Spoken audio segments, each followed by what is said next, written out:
ಪತಿಯ ಮೇಲೆ ಅನುಮಾನಗೊಂಡು ದೈಹಿಕ ಮತ್ತು ಮಾನಸಿಕ ಕಿರುಕುಳ. ಪತಿ ಅನುರಾಗ್ ಪಾಂಡೆ ವಿರುದ್ಧ ಪತ್ನಿ ಜ್ಯೋತಿ ದೂರು. ಗರ್ಭಿಣಿಯಾಗಿದ್ದಾಗ ಕಿರುಕುಳ ಹೆಚ್ಚಾಗಿದ್ದು ಪತಿ ಹಾಗೂ ಆತನ ಪೋಷಕರ ವಿರುದ್ಧ ದೂರು. ಗಂಡ ಮತ್ತು ಆತನ ತಂದೆ ತಾಯಿ ವಿರುದ್ಧ ಬೆಂಗಳೂರು ದಕ್ಷಿಣ ವಿಭಾಗದ ಮಹಿಳಾ ಪೊಲೀಸ್ ಠಾಣೆಯಲ್ಲಿ ಎಫ್ಐಆರ್. ಬೆಂಗಳೂರಿನಲ್ಲಿ 19 ವರ್ಷದ ಖಾಸಗಿ ಕಾಲೇಜು ವಿದ್ಯಾರ್ಥಿನಿ ಮೇಲೆ ಆಕೆಯ ಸ್ನೇಹಿತರೆ ಸಾಮೂಹಿಕ ಅತ್ಯಾಚಾರ. ಸಂತ್ರಸ್ತೆಗೆ ನಶೆ ಹಾಗೂ ಮಾದಕ ಮಾತ್ರೆ ನೀಡಿ ಈ ಕೃತ್ಯ ಎಸಗಲಾಗಿದ್ದು ಅಮೃತಹಳ್ಳಿ ಪೊಲೀಸ್ ಠಾಣೆಯಲ್ಲಿ ಪ್ರಕರಣ ದಾಖಲು.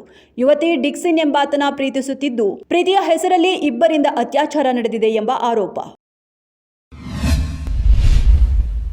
ಪಶ್ಚಿಮ ಬಂಗಾಳದ ಹಿರಿಯ ರಾಜಕಾರಣಿ, ಮಾಜಿ ರೈಲ್ವೆ ಸಚಿವ, ತೃಣಮೂಲ ಕಾಂಗ್ರೆಸ್ ನಾಯಕ ಮುಕುಲ್ ರಾಯ್ ದೀರ್ಘಕಾಲದ ಅನಾರೋಗ್ಯದಿಂದ ಬಳಲುತ್ತಿದ್ದು ಇಂದು ಮುಂಜಾನೆ ನಿಧನ. ಕೋಲ್ಕತ್ತಾದ ಖಾಸಗಿ ಆಸ್ಪತ್ರೆಯಲ್ಲಿ ಚಿಕಿತ್ಸೆ ಫಲಕಾರಿಯಾಗದೆ ಕೊನೆಯುಸಿರು. ಸೂಪರ್ 8 ರ ಮೊದಲ ಪಂದ್ಯದಲ್ಲೇ ಮುಗ್ಗರಿಸಿದ ಸೂರ್ಯ ಪಡೆ. ದಕ್ಷಿಣ ಆಫ್ರಿಕಾ ನೀಡಿದ ಬೃಹತ್ ಮೊತ್ತವನ್ನ ಬೆನ್ನಟ್ಟಲಾಗದೆ ಭಾರತದ ಬ್ಯಾಟರ್ಗಳು. ಭಾರತ 76 ರನ್ಗಳ ಅಂತರದ ಹೀನಾಯ ಸೋಲು.